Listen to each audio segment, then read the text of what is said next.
After I helped my husband become a CEO, he looked me in the eyes and said, "Claire, you need to learn how to be a wife." For a moment, I thought I had misheard him. This was the same man who had entered my life with nothing but ambition and a dream. The same man whose first major investment came from my family. The same man whose company survived because I introduced him to investors, opened doors that had been closed for years, and placed my own reputation behind his name. I didn't just give Ethan Cole an opportunity. I gave him a platform. And somehow, after standing on that platform long enough, he began to believe he had built the entire tower himself. The woman standing beside him that night was Madison Reed, his chief strategy officer, his closest business partner, and apparently, the person who understood him better than his own wife.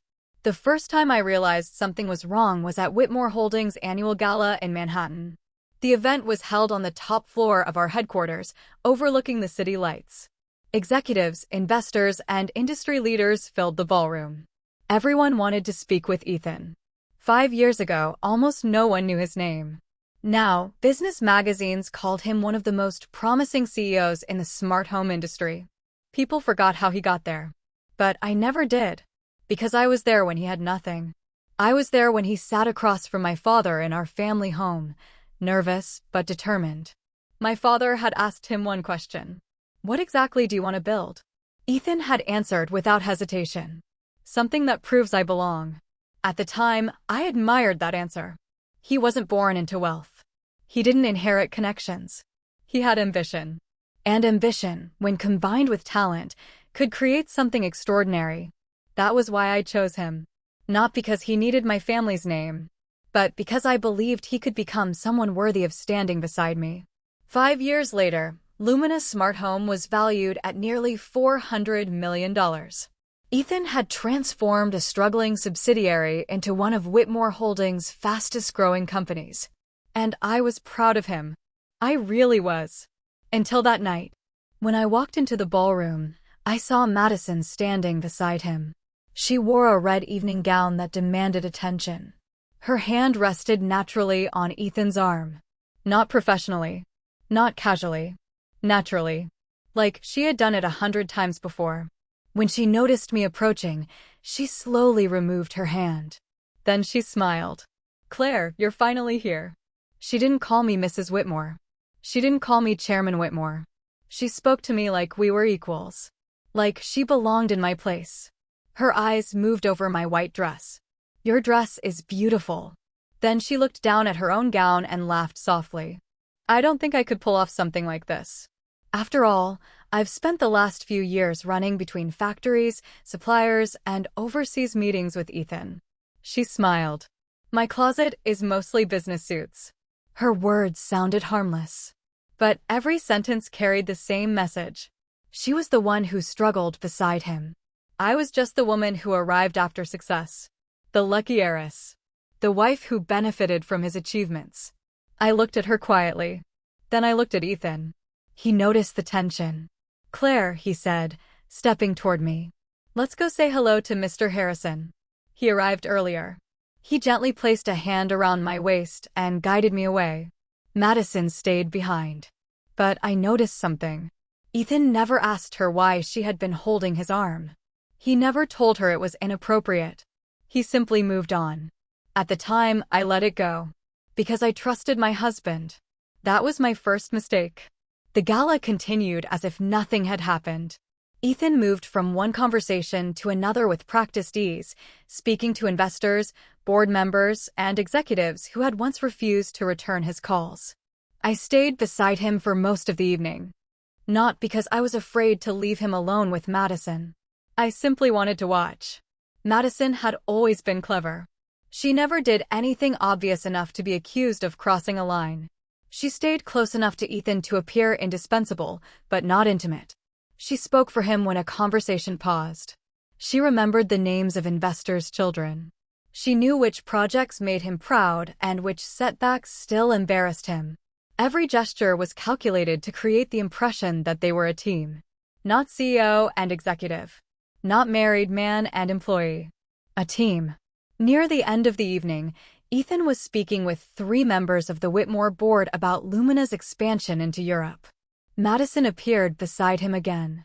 No one invited her into the conversation. She simply stepped in at the right moment and continued a story Ethan had started.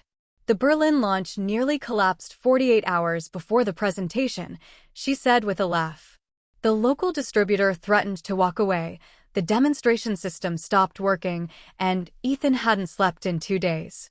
One of the directors smiled. That sounds like a nightmare. It was. Madison looked at Ethan with open admiration. But Ethan refused to leave the venue. We stayed there all night rebuilding the system. I asked. She turned to me, as though surprised I had spoken. Yes. Her smile softened. Ethan and I. Then she reached toward his sleeve. There's something on your cuff. Ethan glanced at me before moving his arm away. Madison's fingers stopped in the air. It lasted less than a second. But everyone around us noticed. She withdrew her hand gracefully. Sorry, she said. I've spent so many years working beside him that taking care of small things has become a habit. Her eyes moved toward me. I hope you don't mind. I held her gaze. What exactly would I mind? The smile on her face flickered. I only meant that you've become accustomed to touching another woman's husband in public? The conversation around us stopped. Madison's face changed. Only slightly. But enough. I didn't mean anything inappropriate. Of course not. I handed my champagne glass to Ethan. Then I stepped closer and adjusted the collar of his tuxedo myself. You're simply exhausted. I looked at Madison with concern. People often lose track of professional boundaries when they're under too much pressure. One of the older directors cleared his throat to hide a laugh. Madison's cheeks flushed. I know exactly where the boundaries are. Do you? I asked. She opened her mouth, but I continued before she could answer. You interrupted a board-level conversation without being invited. You described internal operational problems at a public event. And you just admitted that physical familiarity with your CEO has become a habit. I smiled. If I were you, I would stop talking before this becomes an HR matter. The warmth disappeared from her expression. Ethan's jaw tightened. Claire. I turned to him. Yes. His eyes warned me to stop. That interested me more than Madison's behavior. He wasn't worried that his executive had crossed a line. He was worried that I was embarrassing her. Madison lowered her head. I apologize. Her voice trembled just enough to invite sympathy. I never intended to disrespect you. I looked at the board members around us. Did she disrespect me? No one answered immediately. Then Director Langford, who had known me since childhood, smiled. I think Ms. Reed may have forgotten that Claire is not simply Ethan's wife. He turned to Madison. She is the executive chair of the company that owns Lumina. Another director nodded. And the Berlin expansion you mentioned was approved and financed by Claire's committee. Madison's face grew paler. Director Langford continued. You said Claire was fortunate to remain above the difficult work. I remember her spending 3 weeks in Germany negotiating the regulatory approvals that made your launch possible. He lifted his glass. Some work is simply less visible than standing beside the CEO at a gala. A quiet laugh moved through the group. Madison looked at Ethan. This time, he did not defend her. Apologize properly, he said. His voice was low.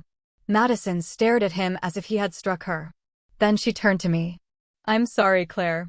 Chairman Whitmore, I corrected. She swallowed. I'm sorry, Chairman Whitmore. I did not respond. I simply turned to the directors and continued the conversation without her. A few minutes later, Madison walked away. Ethan leaned toward me. You didn't have to humiliate her.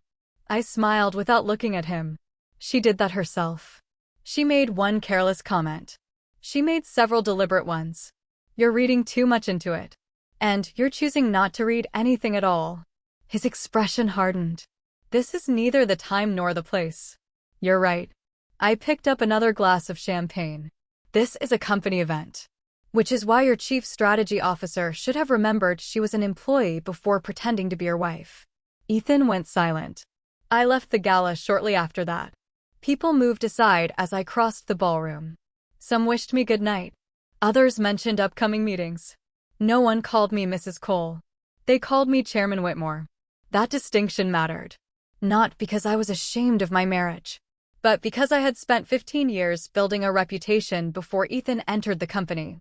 I had negotiated acquisitions, restructured failing divisions, and protected Whitmore Holdings through 2 major market downturns.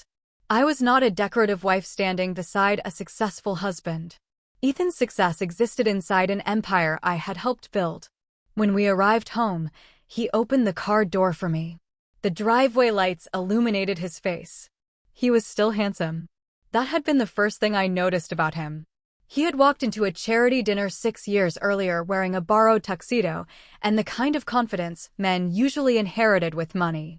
He knew he did not belong in that room. He entered anyway. I admired that. Later, when he told me about his plan for Lumina, I saw more than ambition. I saw discipline. He understood products, customers, and people. Most importantly, he was hungry enough to work. My father had been skeptical. He wants access, he told me. So does everyone who enters this family, I replied. At least Ethan is honest about it. I had never believed Ethan married me for love alone. I was not naive. He loved me. But he also understood what marrying me could give him. I accepted that because I understood what he could give me in return. He could take a neglected division of Whitmore Holdings and build something valuable. He could turn his hunger into growth. For years, our arrangement worked. Perhaps that was why I had ignored the first signs that he no longer considered it an arrangement between equals. Inside the house, I removed my earrings and placed them on the console table. Ethan loosened his tie. You went too far tonight. I looked at him through the mirror. Did I? Madison has spent 5 years helping me build Lumina. She also spent 20 minutes publicly implying that your wife contributed nothing. She was nervous. She was confident enough to touch you. His eyes narrowed. Nothing is happening between us. I didn't say there was. Then what exactly are you accusing me of? I turned around. I'm accusing you of allowing an executive to use her closeness to you as a source of authority. She speaks for you. She inserts herself into conversations above her position. She treats your parents like family. She touches you in public. And when she humiliates me, your concern is whether I embarrassed her. Ethan rubbed his forehead. You're making this personal. She made it personal. I walked toward my study and removed a folder from the desk. I had compliance begin reviewing her conduct 2 weeks ago. Ethan froze. What? I handed him the preliminary report. There were no accusations of an affair. There were, however, multiple governance concerns. Madison had bypassed procurement protocols on 2 overseas projects. She had approved consulting payments to vendors with incomplete ownership disclosures. She had used Ethan's verbal authorization to override regional managers. She had repeatedly represented herself to outside partners as someone who could speak for the CEO. There were also complaints from 2 female executives who believed Madison had retaliated against them after they challenged her authority. Ethan flipped through the pages. You investigated her without telling me? I reviewed a senior executive whose conduct created legal and governance risks. You could have spoken to me first. You are the subject of half the complaints. His face darkened. That's absurd. She uses your name to override controls. And you allow it. She gets results. So do people who commit fraud. His head snapped up. You have no evidence of fraud. Not yet. I held his gaze. But I have enough evidence to remove her from your direct reporting line while the review continues. You can't be serious. She will be transferred to our Singapore office next week. She has 3 core projects. Those projects belong to Whitmore Holdings, not Madison. Ethan closed the folder. You're punishing her because you're jealous. I almost laughed. Do you truly believe I would need a compliance report to remove a woman because I was jealous? His silence answered me. I stepped closer. Listen carefully. This is not a suggestion. Madison will be reassigned while the audit continues. If the review clears her, she can return to a senior role. If it does not, she will be terminated. Ethan stared at me for a long time. How long are you planning to keep her away? That depends. On what? On whether she understands professional boundaries. I paused. And whether you do. The next morning, Ethan issued the transfer order. He did it before 8. The announcement was brief and poorly written, as if he wanted the entire company to know he had acted under pressure. Madison was reassigned to Singapore as acting director of regional strategy. It was technically a promotion in title. In practice, it removed her from Ethan's office, his executive meetings, and his direct authority. For several months, things became quiet. Then almost a year passed. I convinced myself the problem had ended. That was my second mistake. Every December, Ethan and I spent one weekend with his parents in Westchester. They lived in a house I had purchased after Ethan became CEO. His mother never felt entirely comfortable around me. She was polite, grateful, and always slightly afraid of saying the wrong thing. I did my best to make things easier. I rarely discussed business in their home. I brought thoughtful gifts. I made sure their medical bills were handled quietly. That year, Ethan traveled there before me because I had a morning meeting in Manhattan. I arrived shortly after 4 in the afternoon. My assistant carried 2 gift bags to the front door. Before I could ring the bell, the door opened. Madison stood inside. For one moment, neither of us spoke. She wore a pale sweater, dark trousers, and an apron around her waist. Her hair was tied back. On her feet were the cream-colored house slippers Ethan's mother kept for me. Madison smiled. "Claire." She reached for the gift bags. "It's been a long time." My assistant looked at me before releasing them. I did not move. Madison stepped aside. "Come in. Dinner is almost ready. I made Ethan's favorite roast." She gave a small laugh. "I hope you're hungry." Behind her, Ethan's mother appeared in the hallway. "Claire." Her smile was nervous. "You made it." I looked from her to Madison. Then I looked down at the slippers. "Take those off." Madison's smile faded. "I'm sorry." "The slippers." I spoke calmly. "They are mine." She glanced down as though noticing them for the first time. "Oh." Ethan's mother told me I could use them. "I don't care who gave you permission." I lifted my eyes. "Take them off." Ethan's mother stepped forward. "Claire, please. It's just a pair of slippers." "No." The room became still. Madison slowly removed them. She stood barefoot on the hardwood floor, her face flushed. "I didn't mean to offend you. You were reassigned to another continent because you repeatedly ignored professional boundaries. And now I find you cooking in my in-laws' house, wearing my things, greeting me at the door like I'm a guest." I tilted my head. "Tell me what part of this was accidental." Her eyes filled with tears. "I came to see Mrs. Cole. She was ill last year. I stayed with her after surgery when Ethan was overseas. She became like family to me." Ethan's mother looked uncomfortable. "Madison did help me. I invited her." I nodded. "That explains why she entered the house.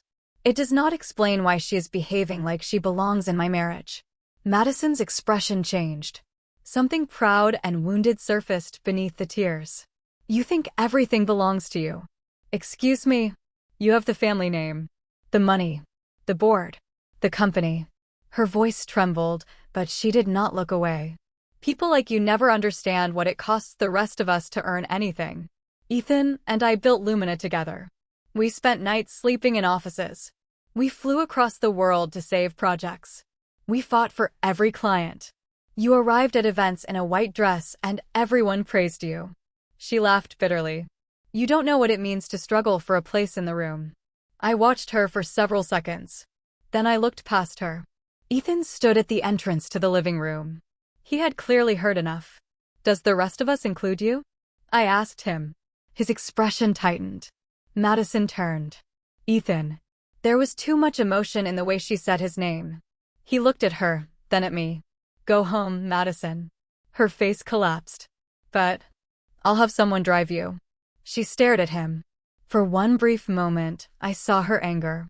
Then she untied the apron, placed it on the table, and walked toward the door. Before leaving, she looked at me. Not apologetically. Defiantly. Ethan's mother disappeared upstairs almost immediately. My assistant quietly carried the gifts back outside without being asked. Ethan waited until the door closed. I didn't know she would be here. I removed my gloves. "You arrived this morning." My mother invited her.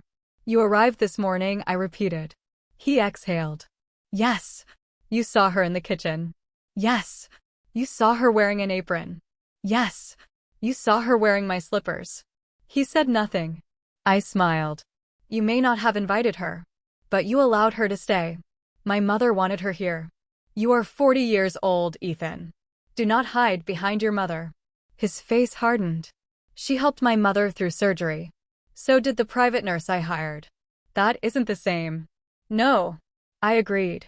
The nurse did not want to replace me. You're being unreasonable. And you're pretending not to understand what she is doing. I told her to leave. After I arrived. He rubbed his jaw. What do you want from me? I want you to stop asking that question after every betrayal. His eyes flashed. This is not a betrayal. Not yet. The words left my mouth quietly. That was what frightened him. I walked toward the door. He followed me. You're leaving? Yes. My parents are expecting us to have dinner. Then they can eat the roast Madison cooked. Claire. His voice grew sharper. You see them once a year. Do you really have to punish them because you're angry with me? I stopped. Your mother invited a woman who openly disrespected me into her home. You saw it. You allowed it. And now you expect me to sit at the table and pretend nothing happened so everyone else can feel comfortable. He stepped closer. I said I was sorry. No. You said you didn't invite her. That is not an apology. His face turned cold. Fine. I'm sorry. The words were hard and resentful. There. Are you satisfied? I looked at him. You think an apology is a password. You say it, and I'm required to unlock the door. That isn't how consequences work. I turned and walked toward the car. He caught my arm. Don't do this. I looked down at his hand. He released me immediately. If you leave now, my parents will think you look down on them. Then perhaps you should explain why their son allowed another woman to play hostess to his wife. His jaw tightened. You always have to win. No. I opened the car door. I simply refuse to lose my dignity so you can keep yours. I left him standing in the driveway. He did not come home that night. Or the next. By the third day, the silence had become deliberate. Ethan wanted me to call. He wanted me to ask when he was coming home. He wanted proof that I needed him enough to compromise. I did none of those things. On the fourth evening, Whitmore Holdings hosted our private New Year reception at my family's estate in Greenwich. Ethan arrived 10 minutes before dinner. Julian Hayes stood beside me when Ethan's car pulled into the circular driveway. Julian had known me since we were children. He was the son of one of my father's oldest business partners and had the unfortunate habit of saying out loud what everyone else preferred to imply. He whistled softly. Your husband finally decided to attend. I watched Ethan step out of the car. He likes an entrance. Julian studied my face. You've been too generous with him. Generosity is only a mistake when the recipient confuses it with weakness. Julian smiled. That sounds dangerous. For him, perhaps. Inside the reception hall, Ethan and I performed exactly as expected. I placed my hand on his arm. He stood beside me. We greeted investors and relatives as though our marriage were perfectly intact. But his body remained tense. When photographers approached, I leaned toward him. Relax. He looked down at me. Smile. His mouth curved. The result looked more like pain. Julian appeared a few minutes later with a glass of bourbon in his hand. Ethan Cole. He sounded delighted. The man who turned Lumina into a $400 million company. Ethan nodded. Julian. My father talks about you constantly. Julian lifted his glass. He says you're proof that talent matters more than pedigree. Ethan's expression softened slightly. Then Julian continued. Of course, talent needs the right door. The air changed. Ethan's eyes narrowed. Julian smiled as if he had not noticed. Some people spend 20 years searching for an opportunity. Others marry the person who owns the building. Julian, I said. But there was no warning in my voice. Ethan heard that. Julian took another sip. I mean it as a compliment. It takes intelligence to recognize the right opportunity. And discipline to remember where it came from. He leaned closer. The dangerous part is when a man starts thinking the key he was given means he owns the house. Ethan's face went still. Julian smiled broadly. Too much. Probably. Forgive me. Family gatherings make me sentimental. He walked away before Ethan could respond. Ethan turned to me. His expression was controlled. Only his eyes revealed the fury beneath it. I lifted my champagne glass. He said nothing for the remainder of the reception. But on the drive home, the moment the privacy screen rose between us and the driver, he spoke. "You owe me an explanation." I looked out at the dark road. For what? For allowing Julian to speak to me like that. I don't control Julian. You could have stopped him. Did he say something untrue? Ethan laughed once. There was no humor in it. There it is. What? The way you look at me. I turned toward him. How do I look at you? Like I'm still the man who walked into your father's house asking for permission to exist. That is not what happened. It is exactly what happened. His voice grew lower. You control my company. You control the board. You decide who works for me. You humiliate my parents. You let your friends call me a fortune hunter. And then you sit there wondering why I'm angry. I removed an executive from your reporting line because she violated company policy. You punished her because she challenged you. She committed governance violations. She made you jealous. I stared at him. He continued before I could speak. You don't know how to separate marriage from power. You believe that because your family funded Lumina, you own every decision I make. Whitmore Holdings does own Lumina. That is not what I mean. Then say what you mean. He drew a slow breath. I am your husband, not your employee. Then behave like my husband. His expression changed. What is that supposed to mean? It means protecting the boundaries of our marriage before I have to. It means not allowing another woman to speak as though she built your life while I merely watched. It means not letting her enter your parents' home and take my place. It means recognizing that when she calls herself part of the rest of us, she is asking you to choose a side. And you keep choosing hers. I sent her away. You allowed her in first. My mother invited her. You keep repeating that as if it absolves you. He leaned forward. What else do you want? I want you to understand the difference between innocence and passivity. You may not have touched her. You may never have promised her anything. But you enjoy the way she admires you.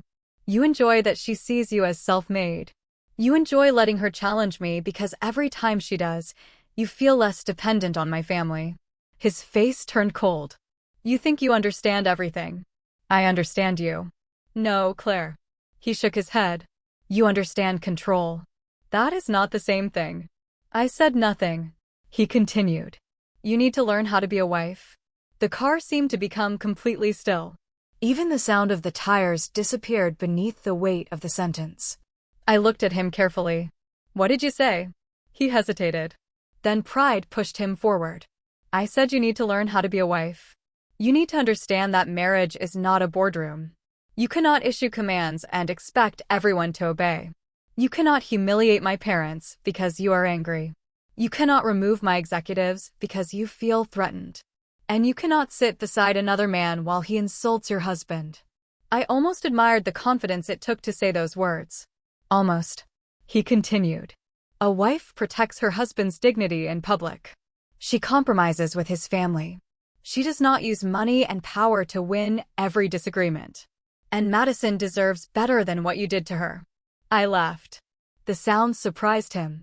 You're defending her again. I'm defending fairness. No. I shook my head. You're defending the woman who makes you feel like the man you want to believe you are. His eyes hardened. And you make me feel like I'll always be beneath you. That is your insecurity. Not my cruelty. You built your entire identity around being the person who gave me a chance. I did give you a chance. And I turned it into a company worth $400 million. With my family's capital. My family's patents. My family's credit. My family's distribution network. And my signature on every guarantee that kept you alive when the company nearly collapsed. His jaw clenched. So that is all I am to you? An investment? I held his gaze. No. You were my husband.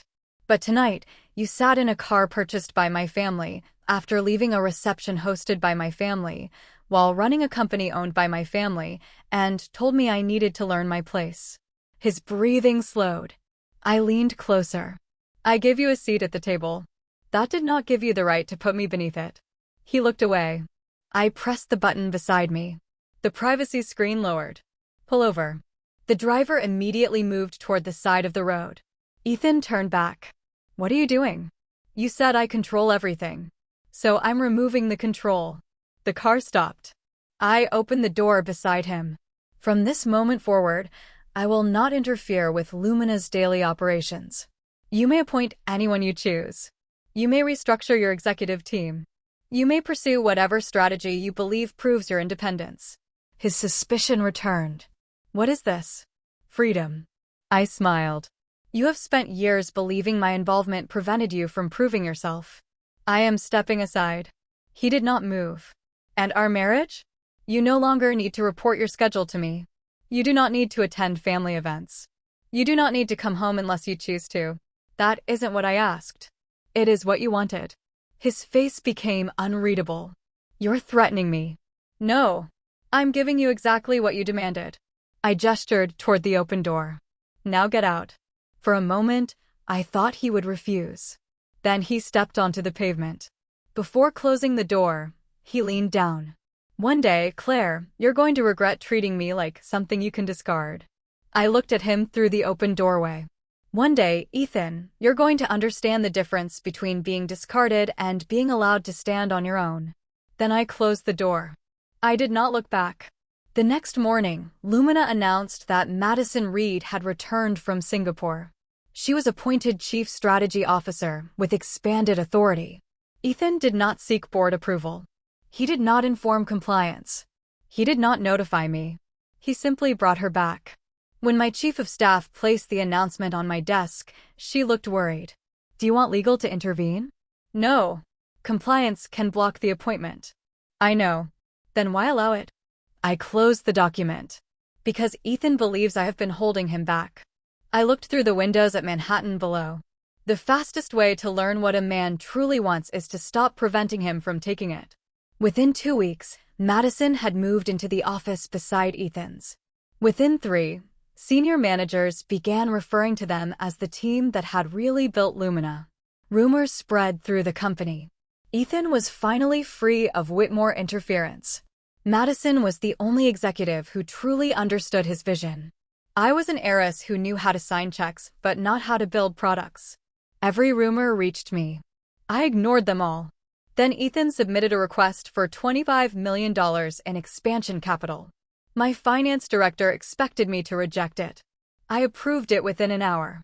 That was when Ethan made his final mistake. He mistook silence for surrender. 3 days after the capital was approved, Ethan presented a restructuring proposal to Lumina's executive team. He wanted to separate the company from Whitmore Holdings. Not immediately. Not publicly. At first, he called it a strategic independence plan. The language was careful. Lumina would establish a new holding company. Outside investors would provide growth capital. Management would receive additional equity. Whitmore Holdings would remain the largest shareholder, but its voting control would be reduced. The proposal also recommended transferring Lumina's trademarks, overseas distribution agreements, and core technology licenses into the new entity. On paper, it looked like modernization. In reality, it was a management-led takeover. My father read the proposal in silence. We were sitting in his library at the Greenwich estate. The same room where Ethan had once described his plans for Lumina with bright eyes and nervous hands. My father turned the final page. He wants to dilute the family trust. Yes, he wants the patents transferred. Licensed for 20 years with automatic renewal. And he wants 12% of the new company personally. Madison wants 6. My father removed his glasses. You approved $25 million after seeing this coming? The proposal was submitted after I approved it. But you expected something. I expected him to test the boundaries. My father studied me. You sound calm. I am. That usually means someone is about to regret something. I smiled. He says I never trusted him. So I'm giving him enough room to show me what he does with trust. My father closed the file. Do you still love him? The question surprised me. Not because I had never considered it. Because I had avoided answering it. I loved the man who wanted to build something beside me. And this man wants to take what we built and pretend I was never there. My father nodded slowly. Then make sure you punish the theft, not the pride. I understood what he meant. Pride was not illegal. Resentment was not a governance violation. A failing marriage was not evidence of corporate misconduct. If I acted too early, Ethan would tell himself I had destroyed him because he challenged me. He would never understand what he had actually done. So I waited. 3 days later, Ethan came home for the first time in almost 2 weeks. I was in the glass conservatory at the rear of the house, trimming dead leaves from a row of white roses. He entered without removing his coat. He looked tired, but energized. The way he always did when he believed he was close to winning. He placed a document on the table. Lumina is ready for the next stage. I wiped my hands. I saw the preliminary proposal. This is the final version. I opened it. The structure was more aggressive than the first draft. A private equity firm called Northbridge Capital would invest $80 million.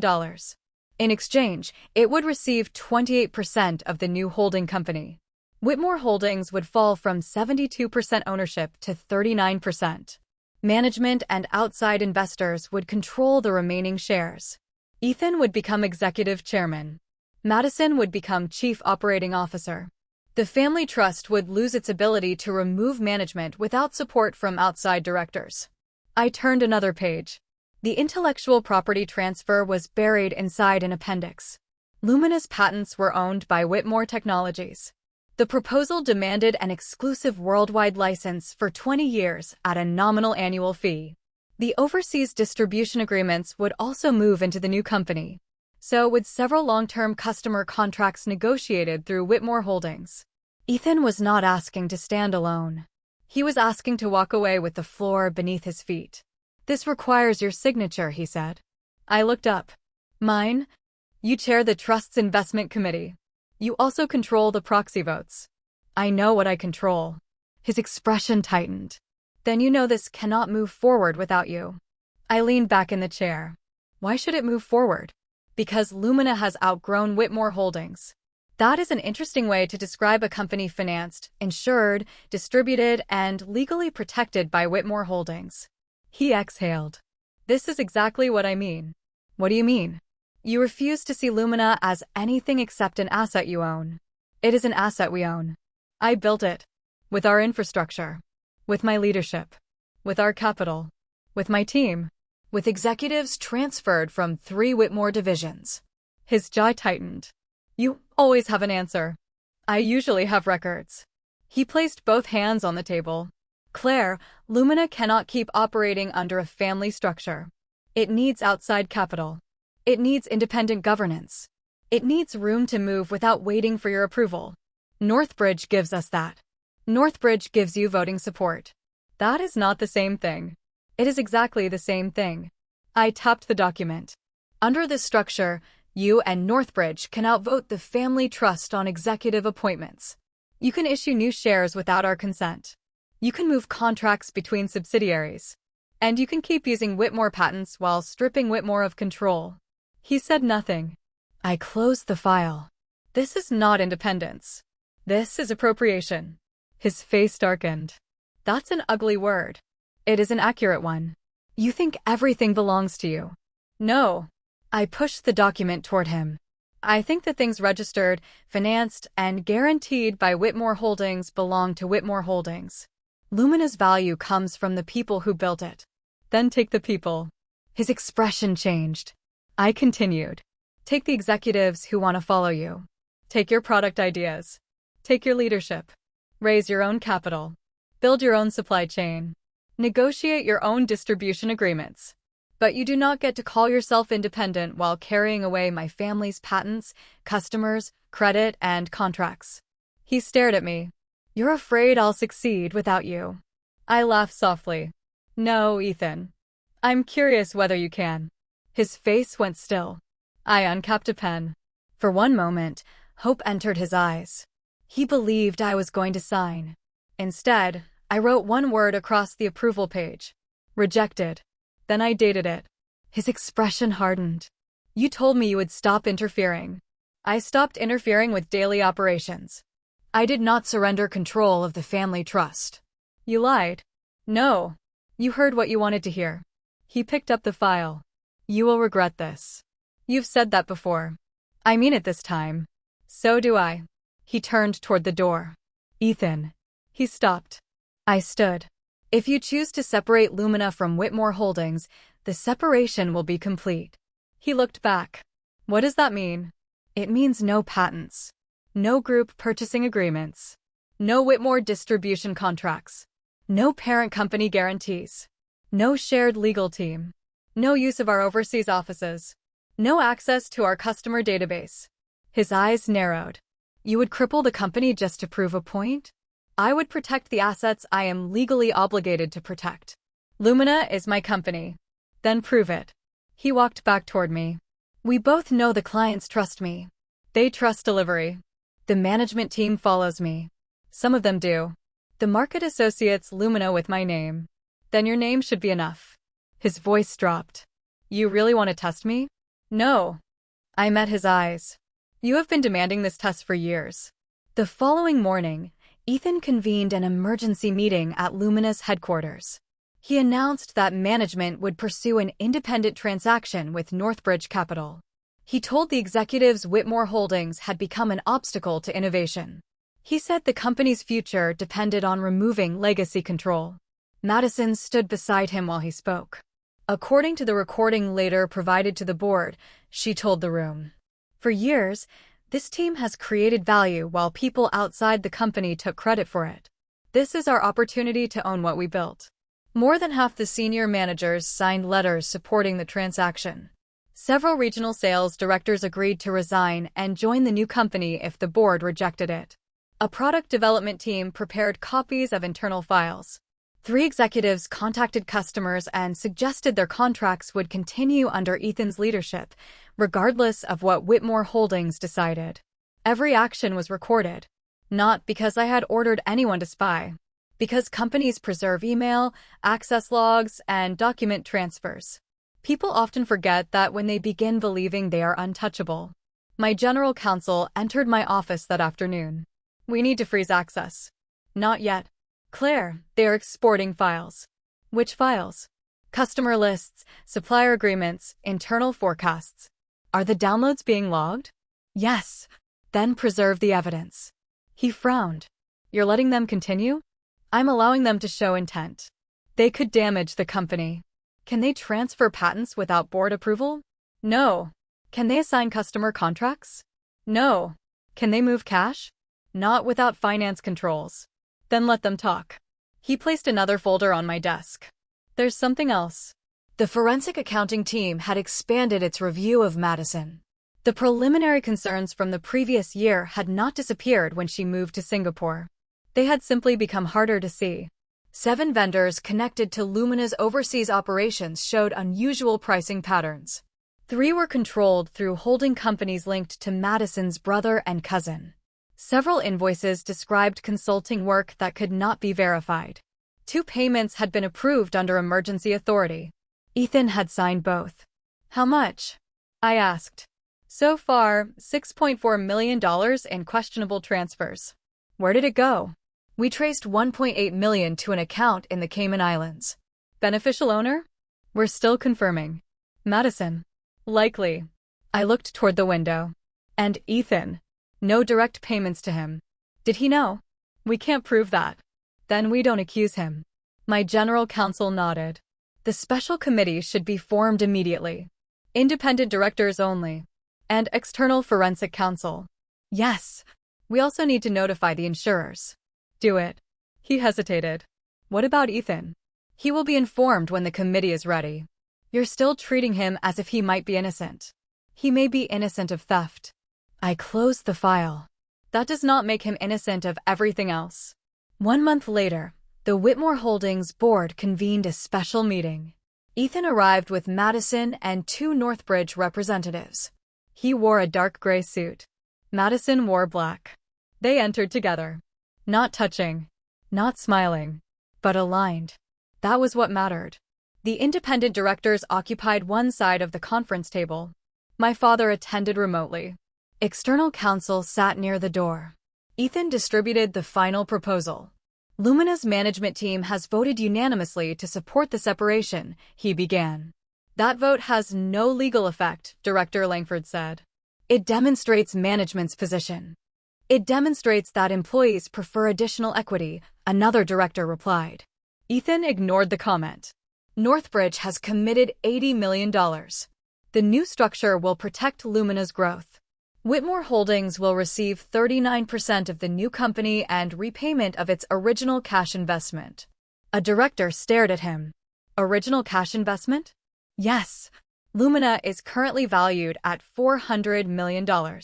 That valuation reflects management performance. And the patents? Licensed. The distribution network? Transferred. The parent guarantees? Released after refinancing.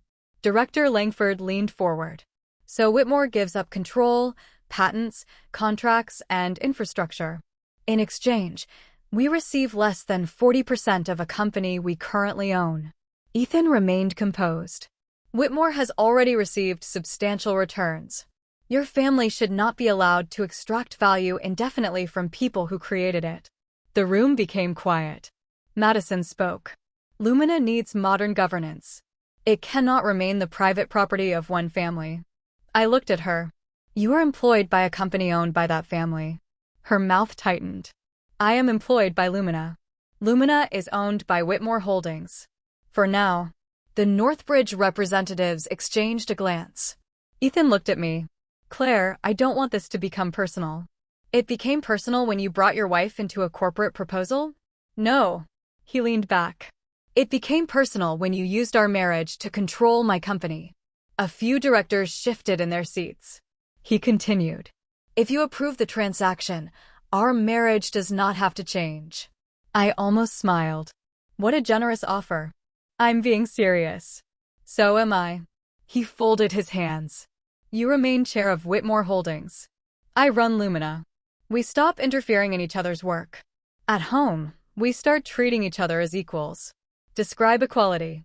He took my question as encouragement. In public, you support me. You stop allowing Julian and others to humiliate me. You apologize to my parents for leaving their home. You stop targeting Madison. And you stop using your position to override my decisions. He paused. You should also keep some distance from Julian. I stared at him. Why? Everyone knows how he feels about you. Do they? Don't play games. I am not the one who brought a questionable emotional attachment into the boardroom. Madison's face changed. Ethan's voice sharpened. Do not insult her. I tilted my head. Her? My executive. That is not what you said. His eyes narrowed. What did I say? You said, do not insult her. You did not say the chief strategy officer. You did not say a member of management. You defended her as a man defends someone he considers his own. Madison's eyes brightened despite herself. Ethan noticed. Too late. I leaned back. Continue. He looked unsettled. There is nothing else. You have instructed me to apologize to your parents, support your takeover, accept Madison, stop speaking to Julian, and refrain from using my voting rights. Yes. And in return, our marriage continues. The silence that followed was almost beautiful.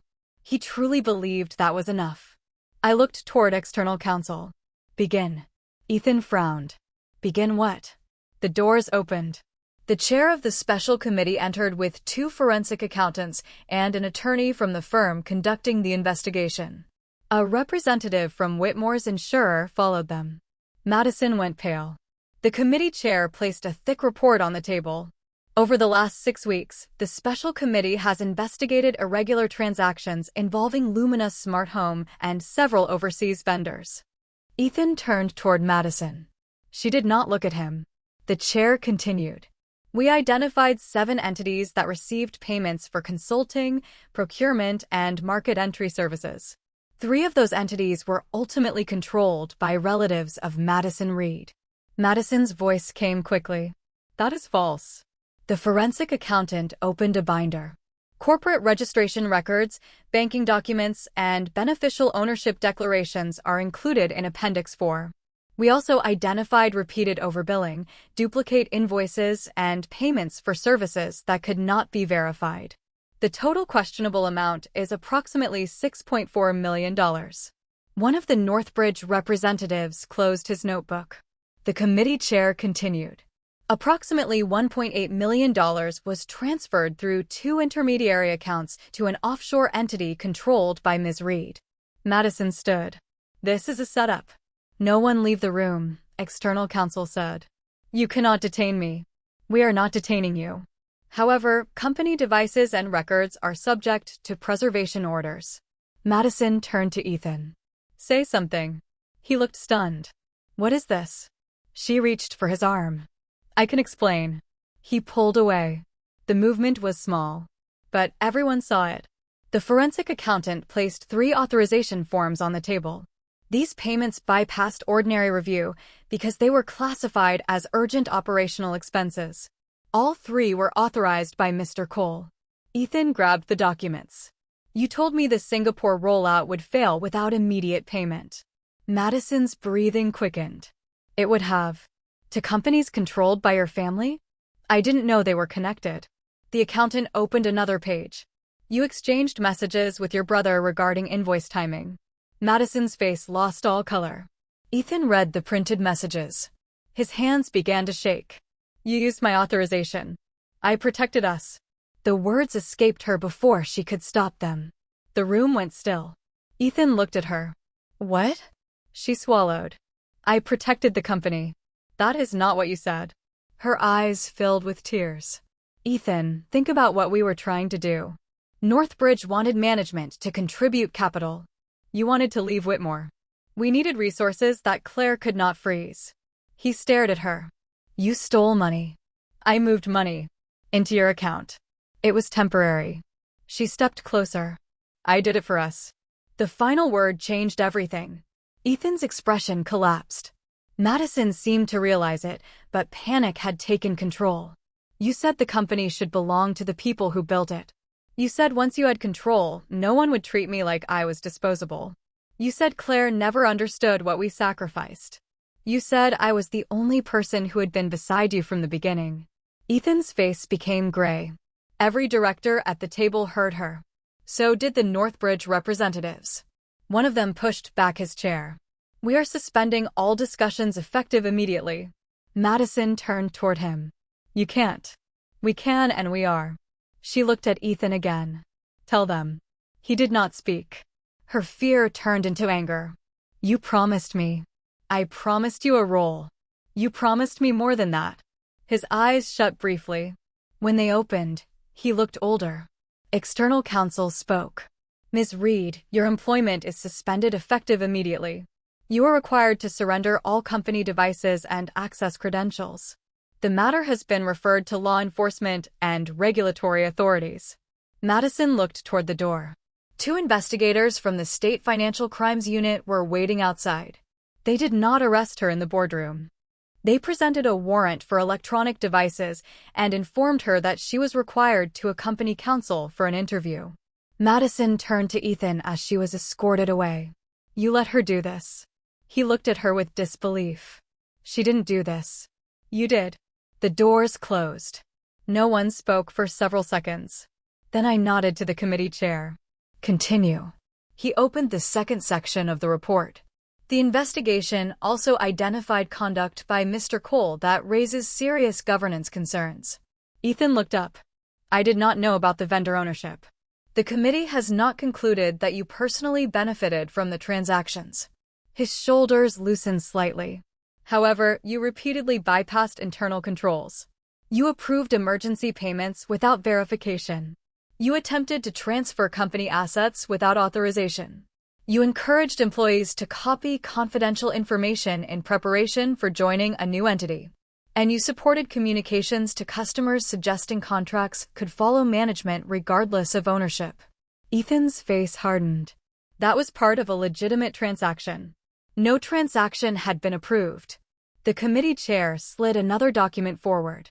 You also failed to disclose the extent of your personal relationship with Ms. Reed while participating in decisions involving her compensation, promotion, and authority. There was no affair. That is not the standard. He looked directly at Ethan. The standard is whether a reasonable person could question your impartiality. Ethan said nothing. External counsel continued. Under the executive compensation agreement, your restricted shares are subject to repurchase in the event of material misconduct, breach of fiduciary duty, or unauthorized diversion of corporate opportunities. You are also subject to a 2-year non-compete and confidentiality provision. Ethan turned to me. You planned this? No.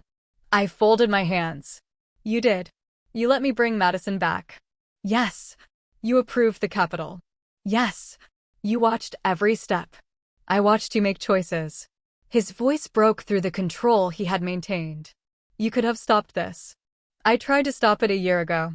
You called it jealousy. I warned you when she used your authority to bypass controls. You called it interference. I warned you when she entered your parents' home. You called me cruel. I warned you when you tried to transfer the patents. You called them yours. I looked at him steadily. How many times was I required to save you from the consequences of your own decisions? His mouth opened. Nothing came out. The board voted. Ethan was removed as CEO immediately. His restricted shares would be repurchased at the original grant price, subject to final legal review. His access to all Whitmore systems was terminated. The proposed transaction with Northbridge was formally rejected. Several executives who had copied confidential data were suspended pending investigation. Others submitted resignations before the meeting ended. When everyone left, Ethan remained seated. The city stretched behind him through the glass walls. For years, that view had belonged to him. Now he looked like a visitor. I gather my documents. Claire. His voice was barely audible. I stopped. He stared at the table. You never trusted me. I almost walked away. Instead, I sat down across from him. I gave you control of a company worth tens of millions of dollars. I placed my family's reputation behind your name. I guaranteed loans with my personal assets. I defended you when people called you an opportunist. I transferred executives from other divisions because you said you needed them.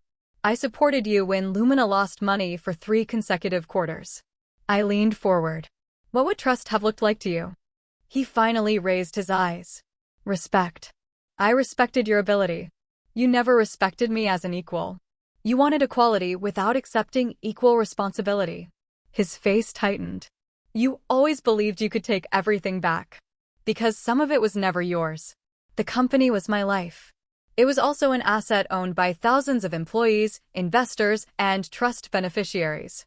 You treated it like proof of your worth. That is why you could not separate your pride from your duty. He looked away. I didn't know Madison was stealing. I believe you. He looked surprised. But you knew she wanted more than a professional relationship. His silence returned. You knew she resented me. You knew she used you to challenge my authority. You knew she considered herself your true partner. You allowed it because her admiration made you feel independent. His eyes reddened. I never slept with her. I know. I never kissed her. I know. Then why are you looking at me like I cheated? Because betrayal does not begin in a hotel room. I spoke quietly. It begins when your first instinct is to protect another woman from your wife. It deepens when you share resentments with her that you refuse to discuss at home. And it becomes complete when you bring her into a plan to take control of the company your wife trusted you to lead. He covered his face with one hand. For a moment, I remembered the man he had been. The man who stayed awake for 3 nights preparing his first investor presentation. The man who waited outside my office with coffee when my mother died. The man who once told me he did not want my name, only the chance to deserve it. That man had existed. But he was not sitting in front of me anymore. I opened my briefcase and removed one final document. I placed it on the table. Ethan stared at the cover. Petition for dissolution of marriage. His face emptied. You're divorcing me? Yes. He did not touch the document. Because of Madison? Because of you. I didn't steal the money. No. I didn't know what she was doing. No. Then why? Because you stopped seeing me as your wife. You saw me as the obstacle between you and the life you believed you deserved. You built an alliance with someone who despised me. You tried to use our marriage to pressure me into surrendering control. And when you believed you were winning, you instructed me how to behave. He looked at the papers. 5 years. 6. His eyes closed. 6 years, and this is how it ends? This is how you ended it. He looked at me again. If I sign, what happens? The assets governed by our prenuptial agreement remain separate. The properties I transferred to you personally are yours. So are your vehicles, investment accounts, and personal savings. The restricted company shares returned to Whitmore under your employment agreement. His expression twisted. You're letting me keep the houses? I gave them to you. I do not take back gifts. But you'll take the company. The company was not a gift. He laughed bitterly. At least you're consistent. Yes, I am. He signed 2 weeks later. Not because he accepted the divorce. Because the legal reality left him little room to fight. Our prenuptial agreement was clear. The family trust was separate property. Whitmore Holdings was separate property. The restricted shares were compensation governed by an employment contract, not marital assets. He kept enough money to live comfortably for the rest of his life. But comfort was never what Ethan wanted. He wanted proof. 3 months after the divorce, he launched a new smart home company. Several former Lumina employees joined him. He invested much of his personal wealth. At first, the industry press treated his return as a comeback story. The brilliant founder who had escaped a controlling family empire. The executive who would finally prove he had been the real force behind Lumina. For a few weeks, investors listened. Then the problems began. His new company could not use Whitmore's patents.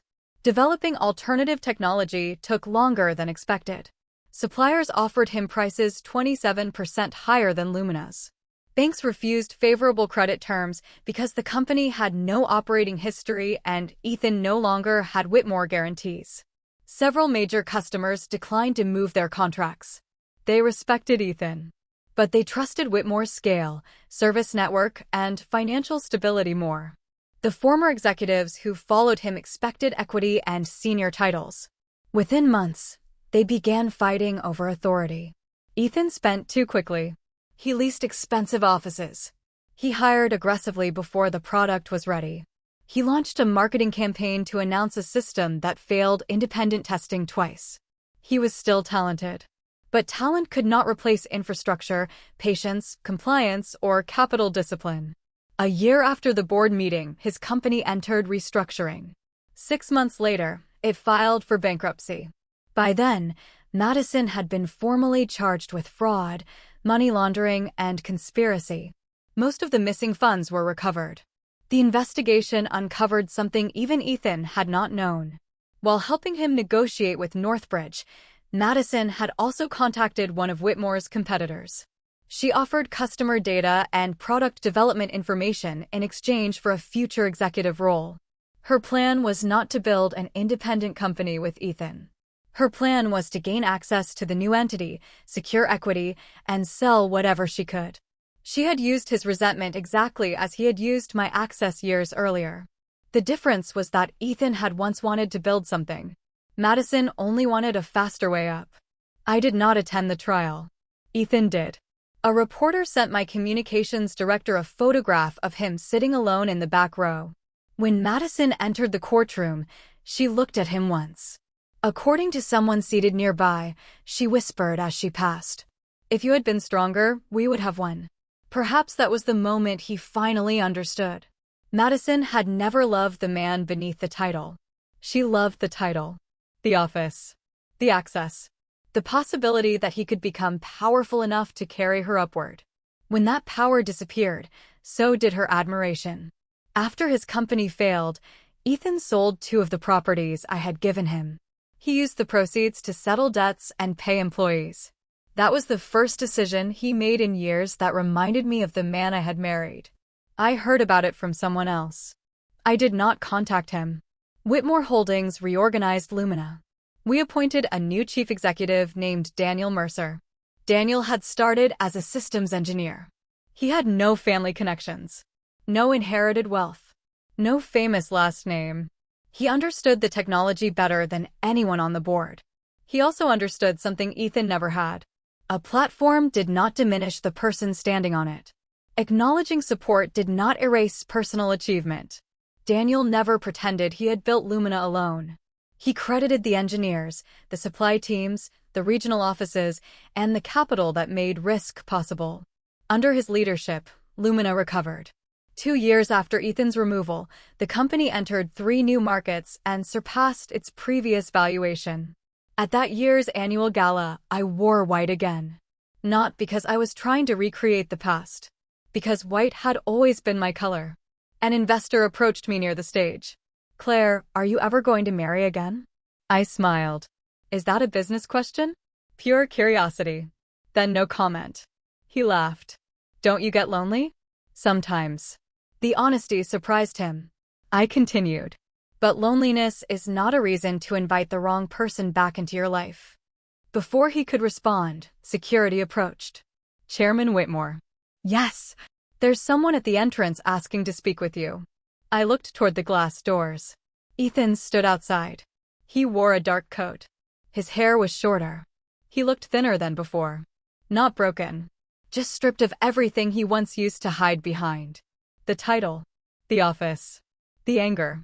The belief that every reminder of help was an insult. I walked toward him. Security remained nearby. Ethan gave a small smile. "I'm not here to cause trouble." "I know. I only need 5 minutes." I stepped outside.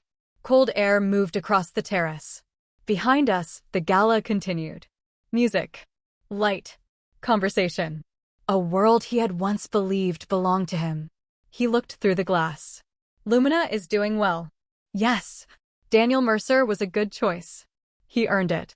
Ethan nodded. "I used to think you only promoted people who would obey you. And now? Now I think you promoted people who understood responsibility." I said nothing. He placed his hands in his coat pockets. "I owe you an apology." "You already apologized during the divorce." "No. I defended myself during the divorce." "That isn't the same thing." He looked at me. "I spent years believing you were ashamed of me. I thought every time you reminded me what Whitmore provided, you were reminding me I did not belong. I hated being called a fortune hunter. I hated that people assumed I married you for access. You did marry me partly for access." "I know." He smiled without humor. "That was the part one couldn't admit. I loved you. But I also saw the door your name could open. And after I walked through it, I became desperate to convince everyone I had never needed the door." His eyes lowered. Madison understood that. She knew exactly what to say. "She told me I built everything. She told me you only tolerated me because I was useful. She told me you would never let me become your equal." And I believed her because it was easier than admitting I was afraid. Afraid of what? That without Whitmore, I would disappear. The answer came quietly. "And when you told me I could stand alone, I thought you were bluffing." "You weren't." "No." He looked back at the ballroom. "I finally learned something." "What?" "I was capable. But I was never self-made." "No one is." He nodded. "I know that now." For a moment, neither of us spoke. Then he asked the question I had expected from the moment I saw him outside. "Is there any chance for us?" I looked at him. There had been a time when that face could undo me. A time when I would have forgiven the wrong tone, the late nights, the pride, and even the resentment. But forgiveness did not require reunion. Understanding did not restore trust. Growth did not erase damage. "No," I said. His eyes closed briefly. "Because you don't love me anymore? Part of me probably always will." He looked surprised. I continued. "But love is not the only requirement for marriage. You made me your enemy. You chose someone else as your ally. You tried to take control of my company and then told me our marriage could continue if I accepted your terms. You did not simply make a mistake. You revealed what you were willing to do when you believed you no longer needed me." He swallowed. "I've changed." "I believe you." "Then why isn't that enough?" "Because your growth does not obligate me to reopen a door I survived closing." His eyes filled. He looked away before the tears could fall. "I understand. I hope you do." He nodded. Then he gave me the first honest smile I had seen from him in years. "Goodbye, Claire." "Goodbye, Ethan." He walked down the terrace steps. No driver waited. No assistant opened a door. No one called him Mr. Cole or CEO. He was simply Ethan. A talented man who had finally learned to stand without pretending he had never been supported. I returned to the ballroom. Julian handed me a glass of champagne. You look serious. I'm fine. Was it Ethan? Yes. Did he ask for another chance? Yes. And? I accepted the glass. No. Julian smiled. I expected nothing less. I looked toward the stage, where the Whitmore Holdings logo glowed above the crowd. For years, Ethan believed I wanted him beneath me. He was wrong. I had wanted him beside me. But standing beside someone requires more than talent. It requires loyalty, humility. The courage to acknowledge what you received without believing gratitude makes you weak. There was nothing shameful about marrying into my family. Nothing shameful about accepting help. Nothing shameful about building a career on a platform someone else opened. The shame was in using that platform, denying it existed, and then trying to push aside the person who gave you access. Ethan once told me I needed to learn how to be a wife. He wanted me quieter, more obedient, less powerful. He wanted me to apologize for the very strength that had built the life he enjoyed. But I had never asked him to be smaller. I only asked him not to confuse my love with surrender. I made my husband a CEO. He tried to put me in my place. So I reminded him whose place he had been standing in all along.